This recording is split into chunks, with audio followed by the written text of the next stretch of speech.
When you need to build up your team to handle the growing chaos at work, use Indeed Sponsored Jobs. It gives your job post the boost it needs to be seen and helps reach people with the right skills, certifications, and more. Spend less time searching and more time actually interviewing candidates who check all your boxes. Listeners of this show will get a $75 sponsored job credit at Indeed.com/podcast. That's Indeed.com/podcast. Terms and conditions apply. Need a hiring hero? This is a job for Indeed Sponsored Jobs. Energía baja, falta de concentración, niebla mental. You might be dehydrated. Gatorade Zero Powders han sido diseñados científicamente para ayudarte a mejorar el balance de hidratación en el cuerpo. Hechos con la mezcla número 1 de electrolitos sin colores ni sabores artificiales. Shop now online or at retailers nationwide. Gatorade hydrates better than water. Is it in you? Signos de dehidratación leve y moderada. Consulta a tu médico si los síntomas persisten. This episode is brought to you by Perfect Bistro Cat Food.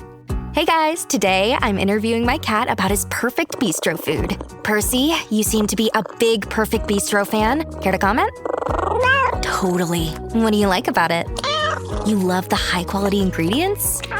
And the delicious flavors, of course. Yeah, that makes a ton of sense. Listen to Percy, guys. Visit perfectbistro.com to try it for your cat.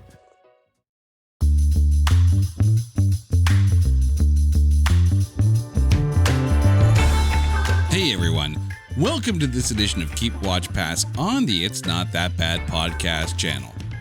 Alright, so before we get into our topic today, I've got a quick little announcement for you guys. If you are in the Toronto area on Thursday, August 27th, 2026, I'm going to be appearing at Fan Expo at the Canadian Podcast Awards booth.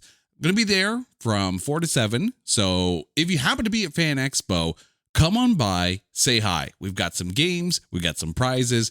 We have a ton of fun waiting for you. So I hope to see you at Fan Expo in Toronto on Thursday, August 27th.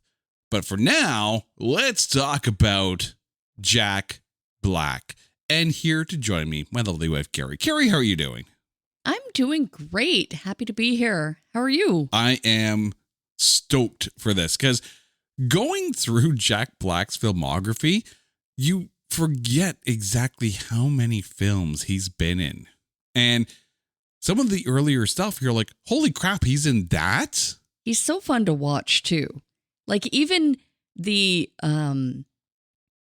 cameo roles that he does. Those small little parts, yeah. Is probably the best because you're watching the movie and you don't expect it. And then, boom, there's Jack Black. Or, oh my God, that's Tenacious D. Right? Come on. So, yeah, this is going to be really, really interesting because all of those films are on tap for this episode. And keep in mind, when we make our picks, we're picking the movie as a whole, not just Jack Black's part, because in some cases, it's a very small part, just happens to be in it. All right, Carrie, I'm going to let you kick this party off with your keep pick of a movie starring Jack Black. I am so excited. I have goosebumps. Yeah. Yes, I am keeping Jack Black as R.L. Stine in Goosebumps. But although he was in the first two movies, I absolutely loved and enjoyed the second movie. Okay, so Goosebumps 2, his role was a lot smaller, but I thought it was just so important because basically the concept is, there's a family, the teenage daughter is an aspiring writer, and the younger kid, has a science experiment. He has a small business of collecting junk and somehow finds Slappy, or Slappy finds him. And so anyway, this whole family's life is turned upside down on Halloween night. The sister has to kind of help and save and protect her family and her brother. Her mom gets turned into a marionette life-like doll. Everyone is just so much fun. Jack Black appears at the end as, of course, the author, R.L. Stine. And he, the whole concept is this is a book that wasn't finished. So he, has to like finish writing the book to find out how it's all going to end and come together with a nice little bow. And then he also encourages the young girl, the actress, to become a writer in her own right. And I just absolutely love that angle. I love how, it's kind of like art inspiring, creating more art. Okay. So you're keeping the second one, not the first one. Yes, exactly. Okay, because the first one, we actually can't talk about on It's Not That Bad, because that one has a 78% tomatometer. But the second one, I believe, qualifies. The second one at 48% does actually qualify. And I would defend this movie. I think, although the first one was good, the second one was just way more fun to watch. It had the gummy bear scene. My God, the gummy bears that kind of congeal and become a life-size or larger-than-life gummy bear and tries to swallow one of the kids. Oh, it's, you know what? I know I sound crazy talking about it, but it really is a fun movie to watch. It's family-friendly. Our kids love it, and we try to watch it every Halloween. Wait, you say you sound crazy just talking about that or just in general? Yes. Yes, okay. Just so we're double checking here. All right, so for my keep pick, I'm picking one where this is one of those smaller, earlier roles that Jack Black had. And of course, he didn't make it to the end of the film. Now, I know there's a few movies out there that kind of qualify with this kind of descriptor, but when I say that The Jackal is my keep pick, it is on multiple levels, because this film is actually one of my favorite Bruce Willis films. It's definitely one of my favorite Richard Gere films. It is such a good movie, and I do not get how this film qualifies at all, because it does. It's a retelling of The Day of the Jackal.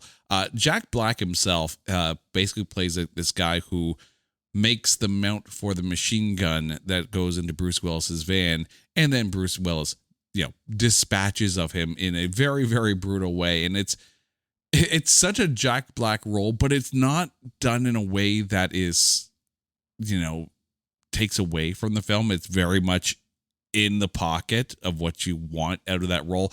And at that point, you're like, no, he was supposed to die all along. I totally get it. The Jackal's one of those just underrated films from like the mid to late 90s and the early 2000s that just kind of flew under the radar as far as good action films went. It's almost more of a political thriller as well. Sidney Poitier is fantastic. Like, if you haven't watched The Jackal, you are missing out on a fan-freaking-tastic Bruce Willis film. It just happens to also have Jack Black. And this is actually one of those movies that I cannot wait for us to actually cover, because it is such a good movie. I'm going to be extraordinarily biased when that episode comes out. So just so you're aware, Carrie, just so you're aware, prepare for the bias. Okay, and I'll, of course, defend Bruce Willis. Oh, absolutely. All right. For my watch film, I'm digging a little deeper into the bottom of the barrel for Jack Black's filmography of movies that we actually have talked about, because we had to discuss this one on one of our Grading on a Curve episodes covering the Razzies. But I really don't get the hate on for Borderlands. This was one of those movies where I'm like, it somehow made Kevin Hart the most not annoying person on the screen. Kevin Hart was actually really good in it. I loved Cate Blanchett in it. Jack Black was very Jack Black as Claptrap. But I mean, the film is fun. It's a ton of fun. I think the biggest thing for the movie is that, and we talked about this on Grading on a Curve, if you loved the game series, you were going to hate the movie. But if you had no idea about what the game series was all about and the story behind it, then you could go in completely and utterly judgment-free and enjoy it for what it was. And I kind of like when Cate Blanchett just takes on a role and has fun with it. You know, it doesn't have to be a serious role. It doesn't have to be some deep-seated drama with lots of tragedy. No, freaking no. I mean, we saw how much fun she had as Hela in Thor Ragnarok. This is a good movie. I can't believe I said that about a movie with Kevin Hart in it. But you know what? Even Kevin Hart's really good. All right, over to you for your watch pick. Well, I'm going from one game to another. Mm-hmm. Welcome to Jumanji. Welcome to the jungle, Jumanji. Oh my God. Jack Black playing a male version of a female character stuck in a game for the second, this is like the second sequel of the same cast with Dwayne Johnson, with, I think, wasn't Kevin Hart in this one too? Yep. But you know what? Kevin Hart in this one wasn't so bad and wasn't so tricky to watch either. I'm not a huge Kevin Hart fan, and I can kind of get past it. Oh my God. Karen Gillan. Right. And the frickin' dance battle in this movie. This movie is just so much fun to watch. I absolutely love it. There's nothing that I can complain about any of the Jumanji movies. Right. And every chance I get, if it's on TV, yeah, I'm stopping what I'm doing and I'm watching. I mean, I still can't get my head around the fact that the first Jumanji with Robin Williams actually does qualify. I know. But is it me, or is Karen Gillan becoming one of the biggest actors to come out of Doctor Who fandom? Oh, that's a loaded statement. But I mean, think about it. Right. She's diversifying so many different roles. She's directed her own film. She's taken on everything from like comedy to superhero, of course, because she's Nebula, to slightly darker roles in a movie like Duel. Like, Karen Gillan can pretty much do anything, and even the films and the TV series. Because remember, Selfie came out, and it wasn't really beloved at the time, but yet the later shows picked up. Like, Karen Gillan can pretty much do anything she wants. Oh yeah, she is fantastic, absolutely. But I mean, of course, there's David Tennant. Oh, so you can't compare. Well, and you got Matt Smith, of course, now in House of the Dragon. That's right. The success from the Doctor Who series. I mean, even well, Jenna Coleman River was also. Song. Oh, Alex Kingston has been all over the place. Yes. Yeah. But yeah, Jenna Coleman was also in the Sandman series on Netflix, and she's also done a number of BBC series as well. Like, Christopher Eccleston went on to like G.I. Joe, and a number of other things. There are so many good actors to come out of, and Broadchurch. Let's not forget Broadchurch. David Tennant is fan-frickin-tastic in that. So is Jodie Whittaker. Like, it is. Well, Rory was in that too. Exactly. Yeah. Right? Yeah. So that we may stand Doctor Who on this show. Just letting you know. When you need to build up your team to handle the growing chaos at work, use Indeed Sponsored Jobs. It gives your job post the boost it needs to be seen and helps reach people with the right skills, certifications, and more. Spend less time searching and more time actually interviewing candidates who check all your boxes. Listeners of this show will get a $75 sponsored job credit at Indeed.com/podcast. That's Indeed.com/podcast. Terms and conditions apply. Need a hiring hero? This is a job for Indeed Sponsored Jobs. Energía baja, falta de concentración, niebla mental. You might be dehydrated.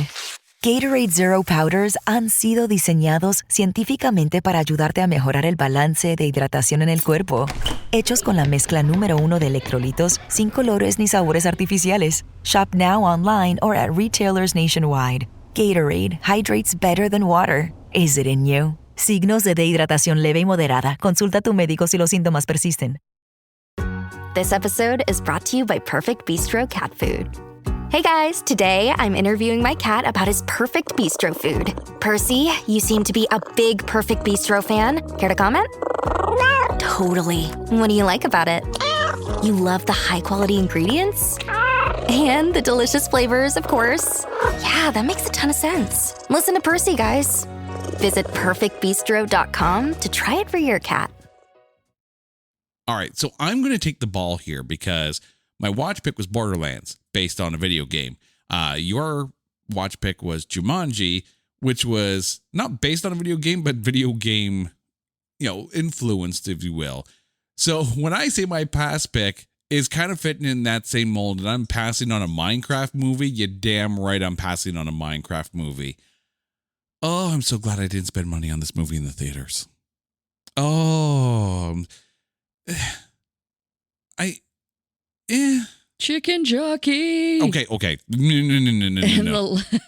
Okay, that popcorn's expensive, right? Kids. How the hell can you afford like an $8 bag of popcorn only to throw it in the air all over the place when someone screams chicken jockey? No. Sit the F down in the movie theater, eat your damn popcorn that you paid a lot of money for, and don't ruin the movie for everybody else. But on the side thing here,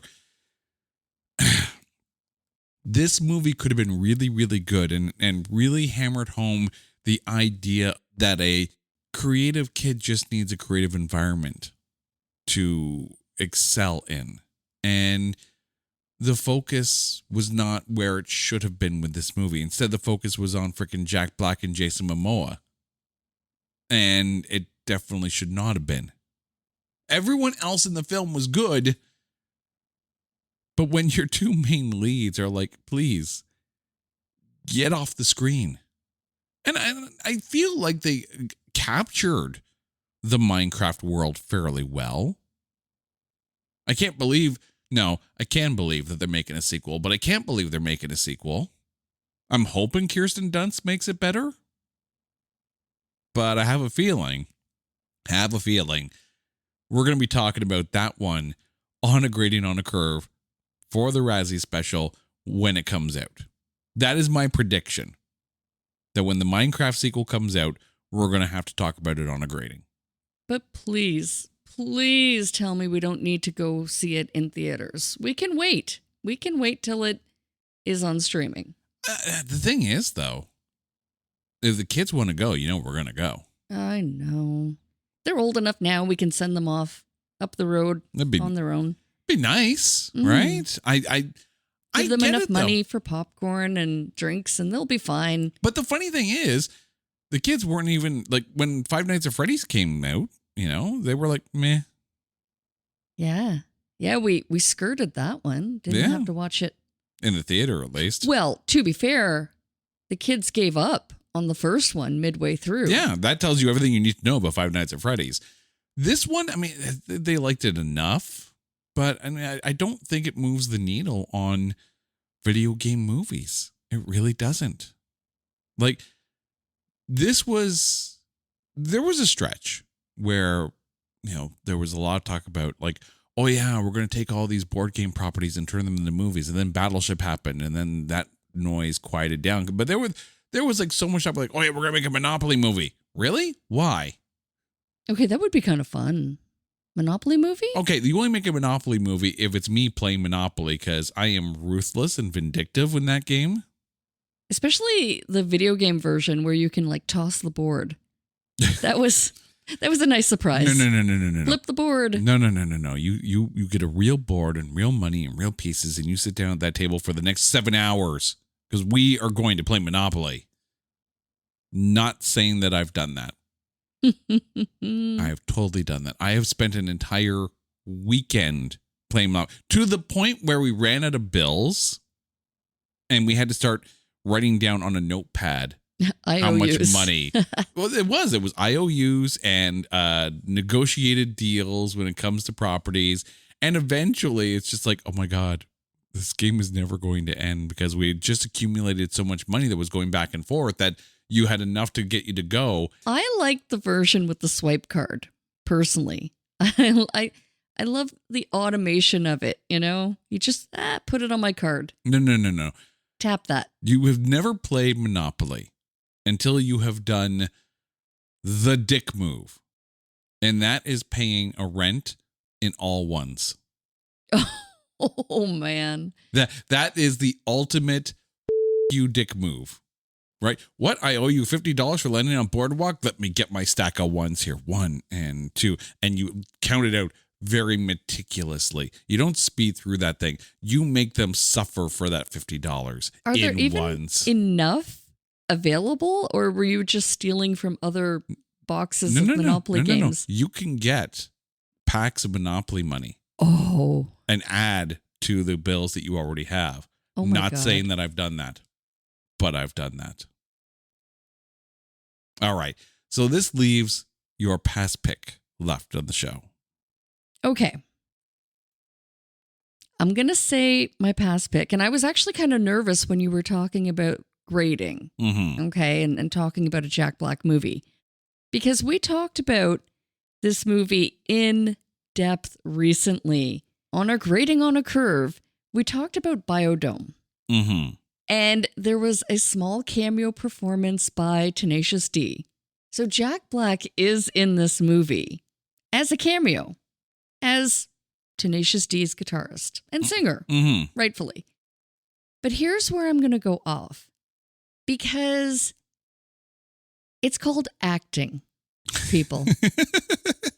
It's called acting, right? And I've been reading recently how, especially in researching for Biodome, and how it supposedly tanked Stephen Baldwin's career. Nosedive to the ground as he was coming off the high from Usual Suspects, and everyone in his family is telling him, advising him not to do Biodome. Mm-hmm. And he did. Well, okay, someone had to do it, right? It's called acting. It's called a job. Your agent lines you up for an audition. You get the role. You take the role because that means a paycheck and probably royalties, down the line. You become known for the character you play. For those 7 people who bought the DVD of Biodome, yes. But it's acting, Mm-hmm. right? To, after the fact, blame someone's career demise, or at least pitfall, on a movie is just really unsettling for me. Okay? Because if it wasn't Stephen Baldwin playing against Pauly Shore, it would be some other actor, right? You can't blame the actor for the performance. No. Which was completely, perfectly fine. He played the role well. He was supposed to play kind of a dumb role. Teenage dirtbag baby. Like, he was just, I don't know. Also, Iron Maiden was not in this film. I don't know how else to put it, but basically, you know what? It was a stoner flick. He played the best friend role, like the Dumb and Dumber. He was the dumber. It's acting. You can't blame the actor for the role. No. Because he didn't write it. He didn't create the world. He just brought it to life, right? Well, I mean, that's kind of like Brent Spiner kind of, almost revels in the notoriety of a movie like The Master of Disguise, right? Because he was in that. And he was the villain. And it's one of those, like, I'm not mad I was in it. It's just, it's just one of those things where, like, it's almost kind of funny to look back on in hindsight. The thing is, Biodome, it's a Pauly Shore movie. What were you expecting? And if you're going in to have some fun, why not? Like, I can appreciate someone like Kylie Minogue saying after the fact that the only regret of her entire professional career was doing Biodome. Because, Kylie Minogue's done a lot of really, really cool things. Biodome,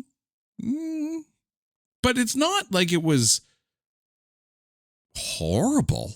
No, it wasn't terrible at all. And you know what? If you can put your brain on vacation, which really is the beauty of watching a movie, right? You can take 2 hours and disconnect from reality, which clearly this would never happen, in the really real world. Mm-hmm. So just take it for what it is. Enjoy the stupid humor and dumb gags. Yeah. right? Because why not? Because they're having fun on the screen. The actors look like they were having a blast filming this. Yeah. In some of the scenes, they were just so like wacky adventure, fun, antics, right? Like, There is take it for what it is. no reason whatsoever why this film should be tied for the lowest score of all time on Metacritic. No, not at all. Like, I look at a film like that, right? And yeah, it's not great. You know, we're not trying to, polish a turd on this one here. It's not a great movie, but it's not tied for the worst film of all time. But I think in general, that's exactly why we're here, why we're even having this conversation is completely. Yeah. like, you know what? If the critics, and I say critics with finger quotations, if this were a video, you would see I'm doing the little bunny ears because, my God, like, they're creating a movie that is meant to be fun. Yes. And completely unrealistic and completely just out there. Yes. And if you can have fun watching that movie that was a creation, by the way, it's called Acting. Look it up. You know what? Why pan it or why slam it so far down in that you're calling it the absolute worst movie ever created? It's not. And to say that it's responsible for tanking an actor's career, that's also not fair. Because if it weren't Stephen Baldwin in the role, it would be somebody else. And it's acting. Yeah. And you know what? He played the part well. There was definitely no fault in this movie. Leave it alone. Yeah. Leave it alone, critics. That's all I'm saying. I look at this movie kind of like probably how Kiss looks at Music from the Elder, right? Where arguably it is the worst album of Kiss's career. And I don't think that's a far stretch to say that. But the thing is, if you actually go back in and take a listen to it, there are some spots in which aren't that bad.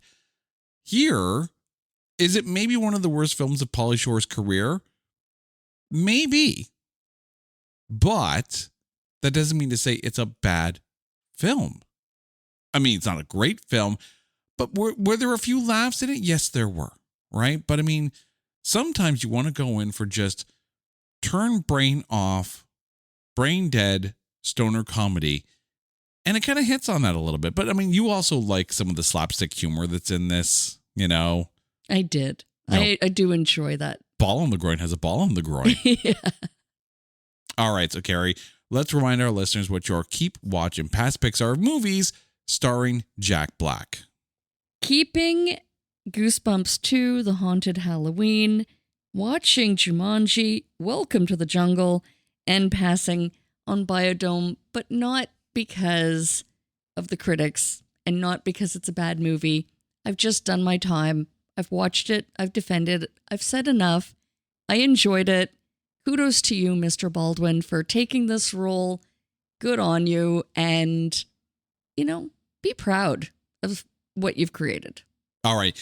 And before I drop my picks here, I'm going to let you guys know that if you're not following our music podcast, there can only be one. You need to, because tomorrow we're going to be talking, trying to keep things, all in line here. We're going to be doing a spin, shuffle, skip episode on the School of Rock soundtrack. So if you haven't had enough Jack Black, we got a little bit more for you.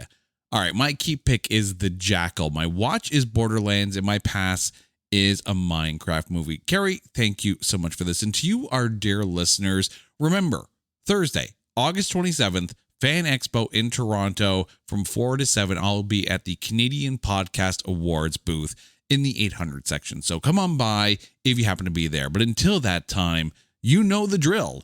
If there is a topic that you want us to cover on Keep, Watch, Pass, or a movie that you want us to cover on It's Not That Bad, hit us up on social media at Not That Badcast, or go to our website, notthatbadcast.com. Also, while you're there, we've made a slight change to the website. You can actually request a show now for any of our sub shows. So if you want to hear us talk about it, you can actually fill out that form and let us know. And let us know your picks while you're at it as well. In the meantime, she's Carrie, I'm Jay. You guys are awesome. This is Keep Watch Pass on the It's Not That Bad podcast channel. Take care.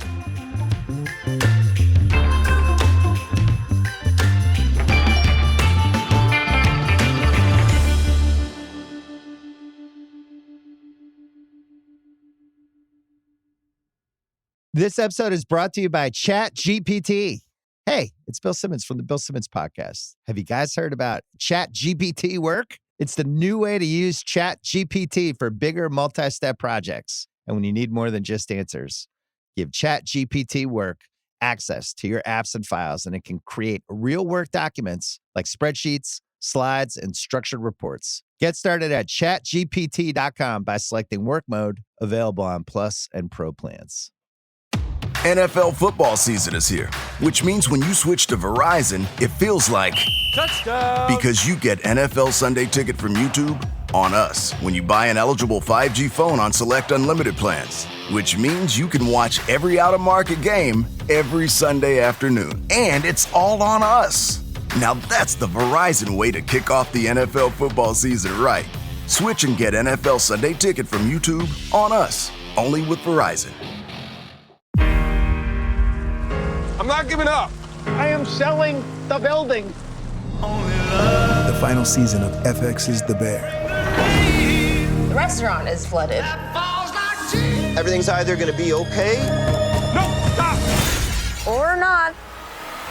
We are outgunned and we are outmanned, but we have each other. FX's The Bear, the final season. All episodes now streaming on Disney+.